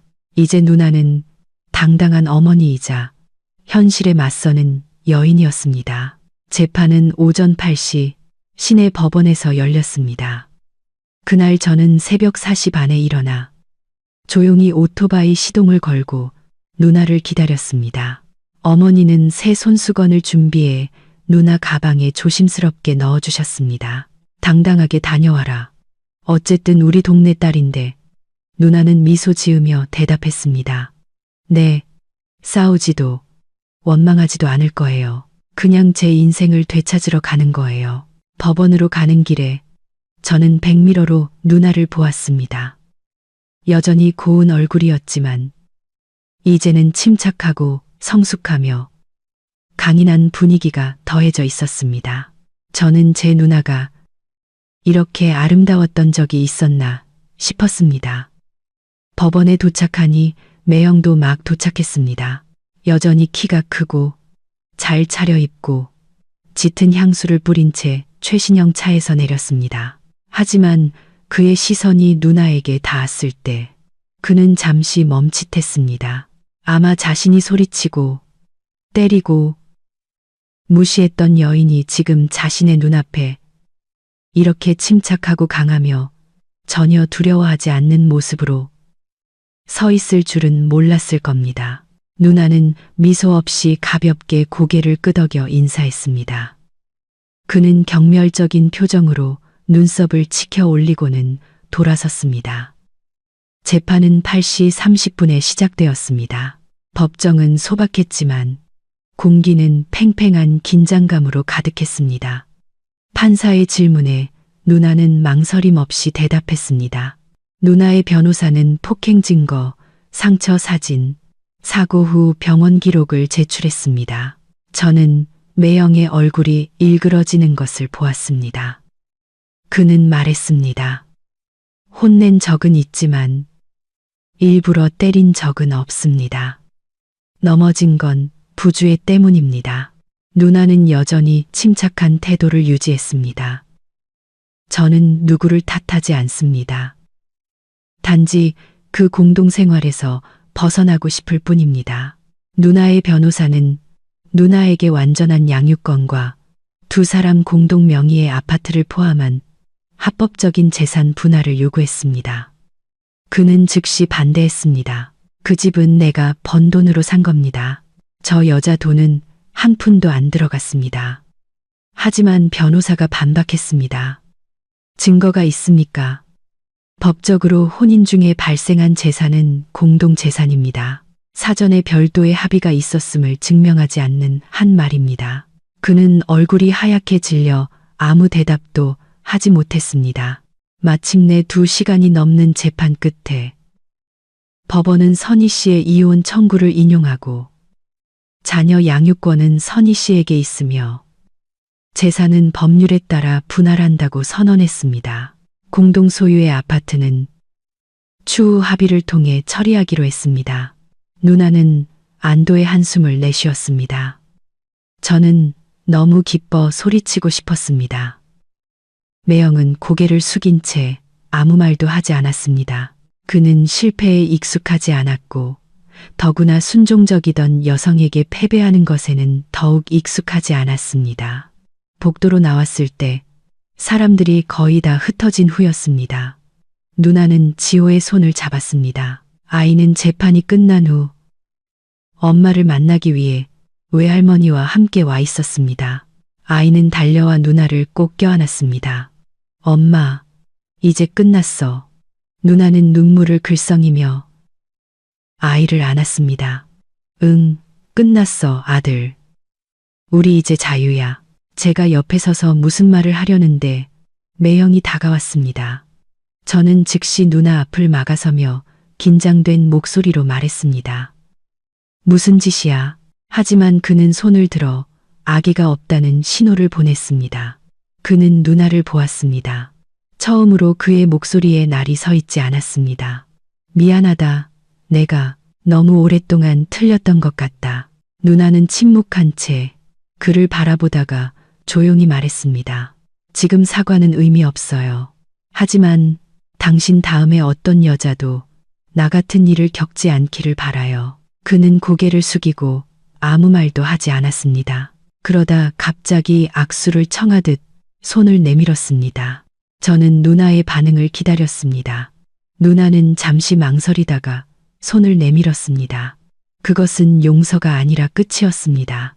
그 악수는 마지막 작별 인사였습니다. 조용하고 씁쓸하지 않고 더 이상 얽매이지 않는 돌아오는 길에 누나는 제 오토바이 뒤에 앉아 지호를 꼭 껴안았습니다. 바람이 누나의 머리카락을 자유롭게 흩날렸습니다. 마치 지금의 누나의 영혼처럼 누나는 아들 귀에 속삭였습니다. 우리 이제 정말 행복하게 살자. 알았지? 지호는 엄마 목을 껴안고 고개를 끄덕이며 활짝 웃었습니다. 네, 할머니, 할아버지랑 삼촌이랑 같이 사는 게 제일 좋아요. 저는 소리내어 웃었습니다. 그리고 곧 평온식당도 생길 거야. 누구든 와서 배불리 먹고 환하게 웃을 수 있는 곳이지. 누나가 웃음을 터뜨렸습니다. 그 맑은 웃음소리가 추수를 앞둔 들판에 울려 퍼졌습니다. 재판이 끝나고 한 달 후, 누나의 삶은 완전히 바뀌었습니다. 더 이상 어둠 속에서 문 열리는 소리에 두려워하지 않았고, 아이가 깰까봐 숨죽여 우는 밤도 없었습니다. 누나는 삶이라는 단어의 진정한 의미대로 살기 시작했습니다. 평온식당은 어느 일요일 아침에 공식적으로 문을 열었습니다. 읍내시장 입구에 위치한 6미터도 안 되는 작은 단층 건물을 빌렸습니다. 지붕은 양철이었지만 누나가 깨끗하게 청소하고 벽은 연한 하늘색으로 칠했습니다. 제가 직접 만든 나무 간판을 걸었습니다. 간판에는 평온식당 세 글자가 선명했고 그 아래에는 작은 글씨로 모든 식사가 사랑받는 경험이 되는 곳이라고 쓰여 있었습니다. 어머니가 가장 먼저 와서 불을 피우고 육수를 내고 채소를 씻으며 누나를 도왔습니다. 아버지는 나무 의자를 가져와 문 앞에 앉으셨습니다. 말은 없었지만 오가는 손님들을 자랑스러운 눈빛으로 지켜보셨습니다.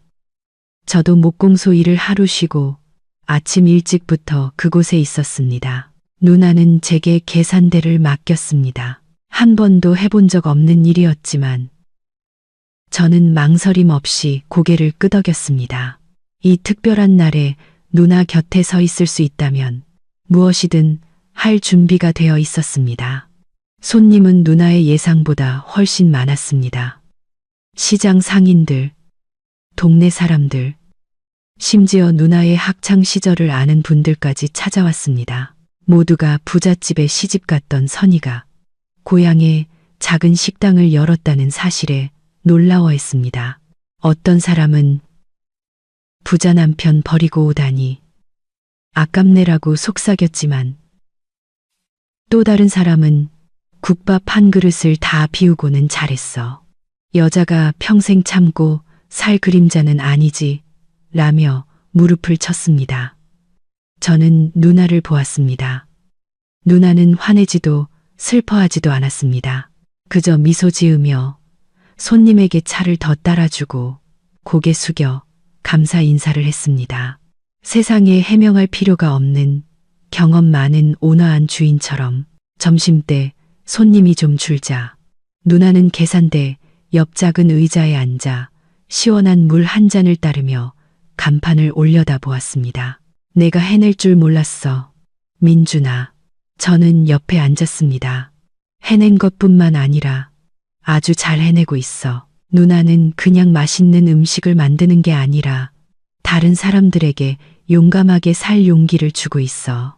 누나가 돌아보았습니다. 눈이 반짝였습니다. 어제 법원에서 공식 결정문을 받았어. 지호 양육권이랑 재산 일부를 인정하는 확인서야. 집은 안 받았지만 공동계좌는 법에 따라 정확히 나눠서 입금됐어. 그럼 이제 다 끝난 거네. 누나가 고개를 끄덕였습니다. 응. 한 여정이 끝났어. 그날 저녁.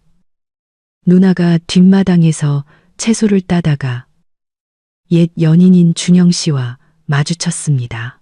그는 제사에 참석하러 고향에 왔다가 누나가 식당을 열었다는 소식을 듣고 찾아온 것이었습니다. 축하해. 이제 정말 너답게 사는구나. 누나가 미소 지었습니다. 처음으로 아들을 위해, 그리고 나를 위해 살고 있어. 언제든 힘들면 내가 여기 있을게. 친구로든 네가 필요한 어떤 존재로든. 누나는 부끄러워하지 않고 조용히 말했습니다. 고마워요. 더 이상 거절의 말 한마디에 고개 숙이던 옛날의 소녀가 아니었습니다. 상처를 극복하고 마지막에 찾아온 소중한 것들을 존중할 줄 아는 여인이었습니다. 그날 밤 모두가 잠든 후 저는 누나가 뒷마당에 혼자 앉아 있는 것을 보았습니다. 달빛이 누나의 얼굴을 비추고 있었습니다. 저는 다가가 옆에 앉았습니다. 무슨 생각해? 누나가 고개를 들어 웃었습니다. 네가 옷장에 숨었던 날 생각. 저는 큰 소리로 웃었습니다. 그 얘기하지 마. 창피해 죽겠어. 누나가 고개를 저었습니다. 아니, 그날이 없었다면 나는 아직도 어둠 속에서 살고 있었을 거야. 제때에 잘 숨어줘서 고마워. 우리는 서로를 보며 웃음을 터뜨렸습니다. 몇 년 만에 처음으로 누나의 웃음소리가 온전하게 울려 퍼졌습니다. 억누르지도 눈물이 섞이지도 않은 그저 살아서 숨쉬고 자기 자신이 된 사람의 웃음이었습니다. 하늘에는 달이 밝게 빛나고 바람이 작은 텃밭에서 나는 레몬잎과 허브 향기를 실어 날랐습니다. 꾸며지거나 빌려온 것이 아닌 진짜 평온의 향기였습니다. 저는 이제부터 누나의 여정이 더 이상 외롭지 않을 것이라는 것을 알았습니다. 그리고 한때 의지하기만 했던 저는 든든한 버팀목이 되는 법을 배웠습니다. 어떤 이별은 부서지기 위해서가 아니라 다시 태어나기 위해 존재합니다. 그리고 저는 제 누나가 자신이 겪었던 바로 그 고통 속에서 다시 태어났다고 믿습니다. 여러분, 여성은 인내하기 위해 태어나지 않았습니다. 그들은 평온하게 살고 선택하고 행복할 권리가 있습니다.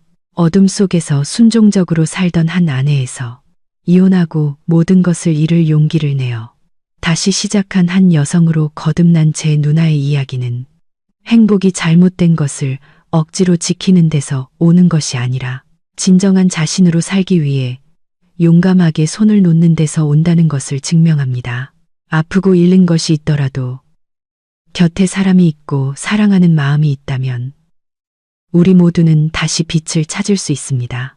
누나의 평온 식당은 단순히 음식을 파는 곳이 아니라 그녀가 낡은 눈물과 새로운 희망으로 자신의 새로운 삶을 직접 요리하는 곳입니다. 만약 당신이 절망에 빠져 있다면 살아있는 한 다시 시작할 수 있다는 것을 믿으세요.